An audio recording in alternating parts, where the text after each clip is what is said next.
ശബരിമലയിലെ സ്വർണ്ണപ്പാളി വിവാദവുമായി ബന്ധപ്പെട്ട് ഉന്നത ഉദ്യോഗസ്ഥൻ തന്നെ ഇപ്പോൾ അറസ്റ്റിലായിരിക്കുകയാണ്.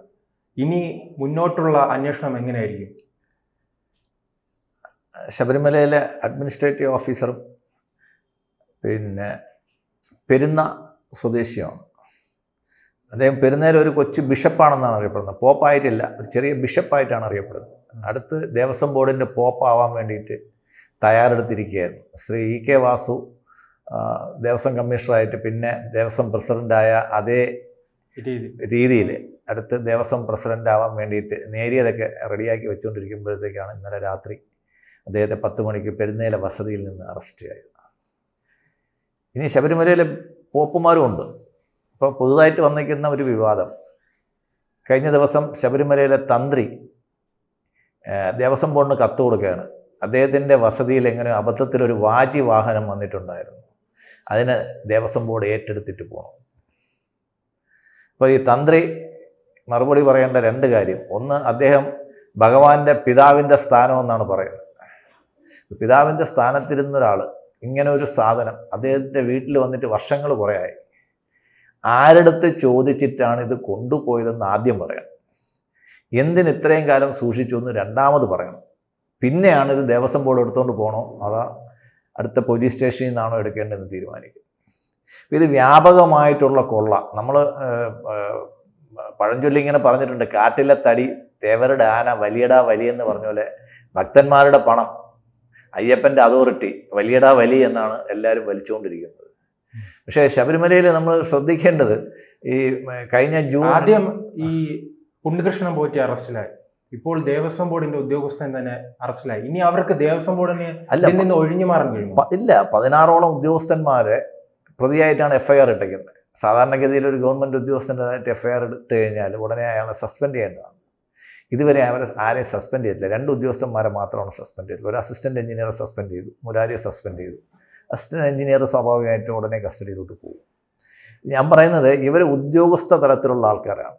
പക്ഷേ ശബരിമലയുടെ തന്ത്രി എന്ന് പറയുമ്പോഴത്തേക്ക് ദേവസ്വം ബോർഡ് പ്രസിഡന്റിനെക്കാളും മുകളിലുള്ള ഒരാളാണ്. അദ്ദേഹം തന്നെ ഈ ഒരു വിവാദത്തിൽ പെടുക, അതും ശബരിമല തുറക്കുന്ന സീസൺ, മണ്ഡല സീസണിന് മുമ്പ് അദ്ദേഹം ഒരു കത്ത് എഴുതിക്കുകയാണ്. അത് എന്ത് ബുദ്ധിയാണോ മണ്ടത്തരമാണോ എന്ന് എനിക്കറിയത്തില്ല. ഒരു കത്ത് എഴുതിക്കുകയാണ്, വാജിവാഹനം ദേവസ്വം ബോർഡ് ഏറ്റെടുത്തുകൊണ്ട് പോകണമെന്ന്.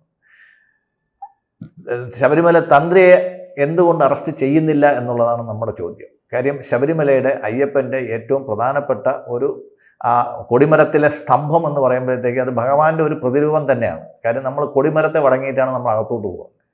അപ്പോൾ കൊടിമരത്തിൻ്റെ അത് ഭഗവാന്റെ ഒരു ആത്മചൈതന്യമായിട്ടും അതിൻ്റെ വാഹനം അതിൻ്റെ ഏറ്റവും അവിഭാജ്യമായ ഒരു ഘടകമായിട്ട് ഇരിക്കുമ്പോഴത്തേക്ക് ഇതിനെ വെള്ളിയിൽ തീർത്തയാണ്. ഇതിനെ നമ്മൾ പുതിയ ധ്വജസ്തംഭം വരുമ്പോഴത്തേക്ക് ഇതിനെ അതിൽ പ്രതിഷ്ഠിക്കേണ്ടതായിരുന്നു. അല്ലെങ്കിൽ ഇതിന് പകരം പ്രതിഷ്ഠിച്ചെങ്കിൽ ഇത് തിരിച്ച് ദേവസ്വത്തിൽ മുതൽ കൂട്ടേണ്ടതായിരുന്നു.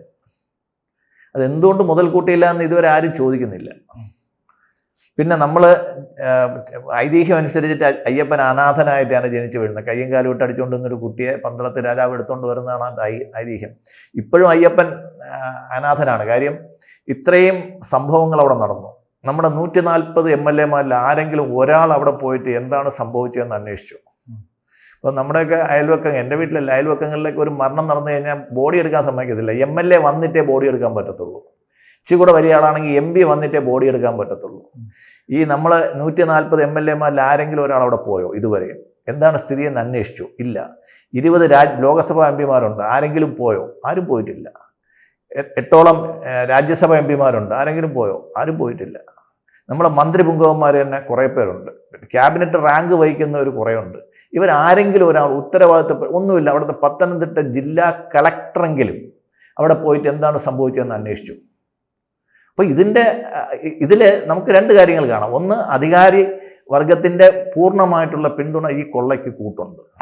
2, പ്രതിപക്ഷത്ത് ആണെങ്കിൽ പോലും ഇവരാരും അവിടെ പോകാത്തതിന് കാരണം അവരുടെ മണ്ഡലത്തിലെ മറ്റ് വിഭാഗത്തിൽപ്പെട്ട ആൾക്കാരുടെ വോട്ട് ചോർന്നു പോകുമോ എന്നൊരു പേടിയാണ്. അവർക്കൊരു ഗ്രാൻഡഡ് ആയിട്ടുണ്ട്, ഹിന്ദുക്കളുടെ വോട്ട് എന്തായാലും നമുക്ക് കിട്ടും.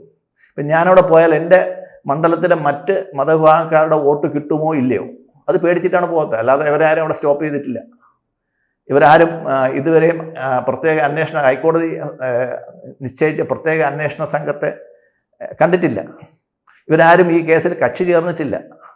പ്രസ്താവനകൾ നടത്തുന്നു എന്നുള്ളതല്ല, ചാനലിൽ വന്ന് സംസാരിക്കുന്നു അല്ലെങ്കിൽ മീഡിയ കാണുന്നു സംസാരിക്കുന്നു എന്നുള്ളതല്ല. അല്ല, ഈ മീഡിയയെ കണ്ട് സംസാരിക്കുമ്പോൾ അവരുടെ എല്ലാം മുഖത്ത് വലിയ രീതിയിൽ ആത്മവിശ്വാസമാണ്. അതെ, ആ വോട്ട് വീണ്ടും കിട്ടുമെന്നുള്ള ആത്മവിശ്വാസമാണ് ഹിന്ദുക്കളുടെ വോട്ട്. ഈ അയ്യപ്പനെ ഭജിക്കുന്ന അയ്യപ്പ ഭക്തന്മാർ കണക്കുകൂട്ടി വെച്ചിട്ടുണ്ട്, അടുത്ത തവണ ഇലക്ഷന് വേണ്ടിയിട്ട് വോട്ട് തെണ്ടി വരുമ്പോഴത്തേക്ക് നമുക്ക് പകരം ചോദിക്കാമെന്നൊരു ആത്മവിശ്വാസം ഭക്തജനങ്ങളുടെ കയ്യിലുമുണ്ട്. ഇത്രയും കാലം സംഭവിച്ചതെല്ലാം ഗവൺമെൻറ്റിൻ്റെ പോളിസിയുള്ള വീഴ്ചയും മറ്റു കാര്യങ്ങളുമാണ്. ഇത് കൊള്ളയാണ്. എന്തുകൊണ്ട് ഇത്രയും വർഷം 5 വർഷമായിട്ട് ശബരിമലയിലെ അക്കൗണ്ട് ഓഡിറ്റ് ചെയ്തിട്ടില്ല? എന്തുകൊണ്ട് ഓഡിറ്റ് ചെയ്യുന്നില്ല? ഇത് ഓഡിറ്റ് ചെയ്യേണ്ടത്, ഇതിൻ്റെ കണക്ക് മേശപ്പുറത്ത് വയ്ക്കേണ്ടത് നിയമസഭയിലെ പ്രതിപക്ഷ നേതാവ് എന്തുകൊണ്ട് ചോദിക്കുന്നില്ല? നിയമസഭയിൽ ഒരു പബ്ലിക് അക്കൗണ്ട്സ് കമ്മിറ്റി, അതിൻ്റെ ഒരു ചെയർമാനും ഉണ്ട്. എന്തുകൊണ്ട് അവർ നോക്കുന്നില്ല? പ്രതിപക്ഷ നേതാവിന് ക്യാബിനറ്റ് റാങ്ക് കൊടുത്തേക്കുന്നത് കണ്ടോൺമെൻറ് ഹൗസിൽ AC-ക്കകത്ത് നിന്ന് സുഖിക്കാനല്ല. ഒരു ഇത്രയും മിനിസ്റ്റർമാർ ചെയ്യുന്നതിനകത്ത് എന്തെങ്കിലും തെറ്റുണ്ടെങ്കിൽ അത് കണ്ടുപിടിക്കുകയും ചൂണ്ടിക്കാണിക്കുകയും ചെയ്യാണ്. അദ്ദേഹം അത് ചെയ്തില്ല. അദ്ദേഹം അവിടെ സന്ദർശിച്ചോ? അദ്ദേഹം സന്ദർശിച്ചില്ല.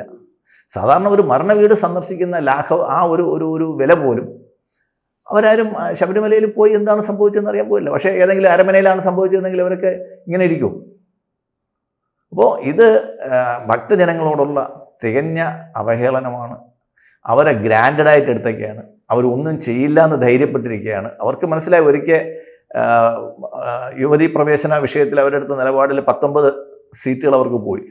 കഴിഞ്ഞ തവണ 18 സീറ്റുകൾ പോയി. എന്നിട്ടും അവരതിൽ നിന്നൊന്നും പഠിക്കുന്നില്ല. എന്നാൽ ആ 19ാമത്തെ സീറ്റിൽ നിന്ന് ജയിച്ച സുരേഷ് ഗോപി അവർ പോയി. അദ്ദേഹം കേന്ദ്രമന്ത്രിയാണ്, പോയിട്ടില്ല. ഗവർണർ വന്നപ്പോഴത്തേക്ക് ആനയിച്ച് അവരെ കൂടെ അകമ്പടി പോകാൻ മന്ത്രി വാസവൻ ഉണ്ടായിരുന്നു. വാസവൻ എന്തേ സംസാരിച്ചില്ല? എന്തുകൊണ്ട് ദേവസ്വം ബോർഡ് പ്രസിഡന്റിനെ വിളിച്ചു വരുത്തിയിട്ട് എന്താ കാര്യങ്ങളെന്ന് അന്വേഷിക്കാത്തെന്താ? ഇക്കാര്യത്തിൽ ഭരണവർഗത്തിൽ നിന്നുള്ള പൂർണ്ണമായിട്ടുള്ള അവഗണനയാണ്. അയ്യപ്പൻ ഇപ്പോഴും അനാഥൻ എന്ന് തന്നെയാണ് നമ്മൾ കാണുന്നത്.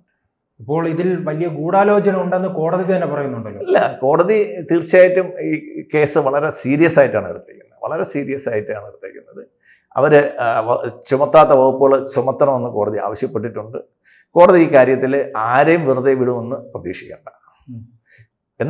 എന്നാൽ ഭരിക്കുന്നവർ കോടതിയെയും ജഡ്ജിമാരെയും കൂടെ സ്വാധീനിക്കാൻ കഴിവുള്ളവരാണെന്നുള്ള കാര്യം ചിലപ്പോൾ ജഡ്ജിമാർക്ക് തിരുവനന്തപുരത്ത് വിരുന്നൊക്കെ കൊടുത്തെന്ന് വരും. ആ വിരുന്ന് കൊടുത്ത് മിടുക്കനാക്കുന്ന ചില ആൾക്കാരൊക്കെ ഉണ്ട്. ചിലപ്പോൾ ജഡ്ജിക്ക് തിരുവനന്തപുരത്ത് വിരുന്ന് കൊടുത്തെന്ന് വരും. തിരുവനന്തപുരത്ത് വിരുന്നിന് വന്നു കഴിഞ്ഞാൽ പിന്നെ ശബരിമലയുടെ കേസിൻ്റെ കാര്യം പോക്കാം. ജഡ്ജിമാർ വിരുന്നിന് വന്നു കഴിഞ്ഞാൽ പിന്നെ കാര്യം പോക്കാം. നിലവിലെങ്ങനെയുണ്ട്? നിലവിൽ അവരങ്ങനെയുള്ള ആൾക്കാരല്ല. ആ ജഡ്ജിമാരെ പുറത്ത് നമുക്ക് പൂർണ്ണമായിട്ടുള്ള വിശ്വാസമുണ്ട്. അവർ വിരുന്നിന് പോകുന്ന ജഡ്ജിമാരല്ല. വിരുന്നിന് പോകുന്ന ജഡ്ജിമാർ പലതും ചെയ്തു കൊടുത്തിട്ടുണ്ട്. വിരുന്നിന് പോകാത്ത ജഡ്ജിമാർ ഇതൊന്നും ചെയ്യത്തില്ല. അവർ അയ്യപ്പൻ്റെ കാര്യങ്ങൾ നോക്കാൻ തീർച്ചയായിട്ടും ബാധ്യതപ്പെട്ടവരാണ്. അതുകൊണ്ടാണ് അതിന് ദേവസ്വം ബെഞ്ച് എന്നറിയപ്പെടുന്നത്. അവരുടെ ഉത്തരവാദിത്തം അതാണ്. ഈ ഇപ്പോൾ നടക്കുന്ന കൃത്യമായ അന്വേഷണം ആണെന്ന് വിശ്വാസമുണ്ടോ? ഉണ്ട്. ഈ എച്ച് വെങ്കടേഷ് എന്ന് പറയുന്ന അദ്ദേഹത്തെ നമുക്ക് പൂർണ്ണമായിട്ടും വിശ്വസിക്കാം. ഏതെങ്കിലും ഒരു പദവിക്കോ ഏതെങ്കിലും ഒരു ഡെപ്യൂട്ടേഷനോ വേണ്ടിയിട്ട് ആരുടെയെങ്കിലും പുറകെ നടക്കുന്ന ഒരാളല്ല അദ്ദേഹം എന്നുള്ളതാണ് അദ്ദേഹത്തിൻ്റെ ഇത്രയും കാലത്തുള്ള സർവീസ് റെക്കോർഡെല്ലാം. അദ്ദേഹത്തിൻ്റെ സർവീസ് റെക്കോർഡെല്ലാം ജനങ്ങൾക്ക് മുമ്പ് അവൈലബിൾ ആണ്. അത് ഞാൻ പറയുന്നത് പോലെ ഹൈക്കോടതിയിലെ 2 ജഡ്ജിമാർക്കും കൂടെ ബോധ്യപ്പെട്ടത് കൊണ്ടാണ് ഈ അന്വേഷണം അദ്ദേഹത്തെ തന്നെ ഏൽപ്പിച്ചത്. കോടതി അത് നേരിട്ട് നിരീക്ഷിക്കുകയും കൂടെ ചെയ്യുകയാണ്. ഈവൻ FIRലെ കണ്ടീഷൻസ് പോലും ശരിയല്ല എന്നുള്ള കാര്യം കോടതി പറഞ്ഞിട്ടുണ്ട്. ദേവസ്വം ബോർഡിൻ്റെ മിനിറ്റ്സ് കോടതി കൈക്കലാക്കിയിട്ടുണ്ട്. കൂടുതൽ കാര്യങ്ങൾ അടുത്ത 1-2 ദിവസങ്ങൾക്കകം കൂടുതൽ നമുക്ക് പ്രതീക്ഷിക്കാം. ഈ കോടതിയിൽ FIR ഇട്ട ഉദ്യോഗസ്ഥന്മാരെ മുഴുവൻ അറസ്റ്റ് ചെയ്താലേ പറ്റുള്ളൂ. എന്നിട്ട് അതിൻ്റെ റെസ്പോൺസിബിലിറ്റി ഫിക്സ് ചെയ്യണം. അല്ല, ഇപ്പോഴും വലിയ മീനുകൾ പിടിയിലായിട്ടുള്ളൂ. അതാ പറഞ്ഞേ. ഇപ്പം ഈ അറസ്റ്റായ 2 പേരും വളരെ ചെറിയ ആൾക്കാരാണ്. ഒരാൾ അവിടുത്തെ ഒരു കഴകം പോലെ നിന്നൊരു പോറ്റിയും അവിടുത്തെ ഒരു അഡ്മിനിസ്ട്രേറ്റീവ് ഓഫീസർ ആയുള്ളൂ. ഇവർ 2 പേരും വിചാരിച്ചു കഴിഞ്ഞാൽ അവിടെ ഒന്നും നടക്കത്തില്ല.